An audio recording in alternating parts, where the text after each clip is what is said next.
Chapter 3. Jabari leans over to kiss Piper, lifting her to her tiptoes as he caresses her butt and lifting her sundress to discover she hadn't worn panties. Piper could no longer control herself, holding up her dress with one hand, leaning against the wall of the house, spreading her butt cheek with the other. Jabari licked his fingers, tickling her clitoris and labia before slapping his mushroom tip against her hungry pussy. Piper gobbled him up, now covering her mouth from her muffled moans, adjusting to Jabari, pleasuring her pain, readjusting her guts. Jabari held her hips, mercilessly slamming into her hips, breaking in Piper's back as she gasped, "Oh my God! Oh my God!" as her vagina stretched for his penis. "Please don't stop fucking my tight little pussy." Oh shit. Jabari pulled out of her, coming on her back as she started talking dirty. "Fuck me, nigga," Piper gasped. Jabari rose an eyebrow, looking down at Piper, smacking her butt before gripping her hips and began punishing Piper's guts. "Oh wow, I can feel it running down my back. That's so much," Piper giggles, feeling accomplished. "Been a minute since I got some ass. I'll be honest. All work and no play?" Piper begins winding her hips, sliding him back inside without worry as he quickly enters her again. "You feel so good." "This is exactly what your dad told me not to do," Jabari groaned. "You're my daddy with that big old dick in me," Piper confirmed as she felt more confident, pressing her hips against his and feeling him squeeze his seat out. "I don't ever want you to let me go. I love how you hold me." "Girl, I done came in you twice now. You in birth control?" "I'll take my pill at 7 p.m. Relax," Piper moaned, leaning back to kiss him. "Come in me more. It feels so good." "Damn, girl." Jabari surrendered, holding her hips as she wrestled her to the ground. Piper raised her butt high in the air on all fours as Jabari made her cheeks clap against his waist.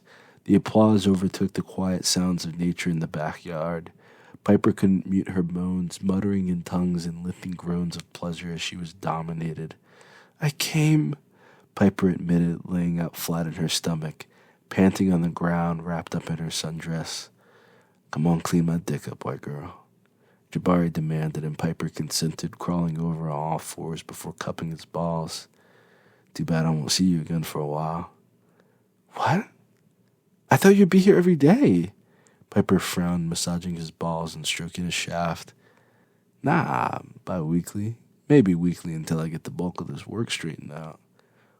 Once you front load a few days with some elbow grease, the rest is easy," Jabari explained. "But, dude, I can't wait a week to fuck you again." Piper made him disappear down her throat, hoping he would agree. "Come to Buffalo and stay for a couple days." "I don't drive. How would I get to Buffalo?" "How do you get around?" "I have a driver. He would tell my parents he dropped me off in the hood." "I don't live in the hood." "First you call me a nigga, now you assuming shit. Watch yourself," Jabari growled. "Sorry, dropped me off in a black neighborhood," Piper corrected. "Damn, that sounded even worse than the hood," Jabari smacked his head, wondering what he was expecting. "You could come here, and I'm yours whenever you want. Can't you stop by tomorrow? Tell me you forgot something, and we can go again."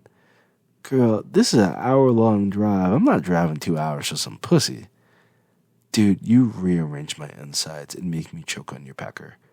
It would help if you saw things from my perspective. Can you pick me up at the Museum of Science in Buffalo? Then we can go from your place from there. I'll meet up with one of my girlfriends." Jabari rubbed his cheek. "Like, a date?" "Well, I mean, I would hate for her to be a third wheel. You'd have to make my girlfriend feel welcome too. You may have to take us both out, so yeah.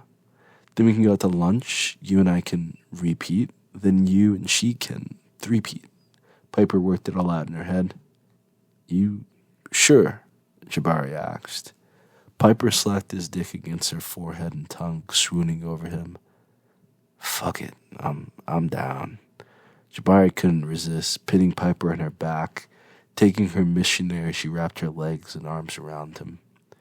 The two kissed passionately, muffling each other's moans as they climaxed in one another's arms. Jabari stood. Piper sat up, drinking his seed as he let out a groan. emptying his balls into the mouth of the Imperial Wizard's daughter. Piper? Piper? The maid and nanny confronted Piper, swallowing Jabari's cum. Oh, shit. Jabari hopped back, looking for his clothes. What are you doing to her? The maid whispered, covering her mouth so as not to be heard.